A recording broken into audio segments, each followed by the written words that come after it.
og Gunnlaugur Orri Gunnlaugsson, þeir fara allir út úr liðinu. Stefán og Haraldur eru í banni í dag, en Gunnlaugur tyllir sér á bekkinn, var á láni. Hér góður bolti í hálsvæðið á Heiðar við sendingunni inn á teiginn og þetta dauðafæri sem að enda með því að markur Gróttu komin einn í gegn þarna. Sindri undar fyrirgefa fótinn og kemur boltan finna fyrir Ingi með skot eða sendingu. Boltinn þetta út á Heiðar og Heiðar í skotið en yfir markið. Mikael Heiðar og Rúnar. Matthías Keldi tilbúinn að fá boltan hana en Grímur fer hins vegar í skotið sem að fer yfir markið.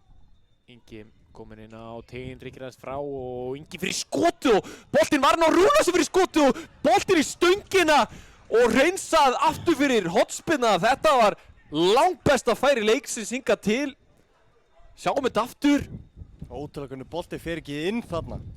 Við gerum þetta ótrúlega vel, skipta honum yfir, Íbra skipta honum yfir á vinstra. Með frábæra fyrsta snertingu kemst auðvitað fram í Hrannari. Rúnar kominn inn á teiginn í frábært færi. Rúnar í skotiðin. Frábær varsla hjá Guðmundi.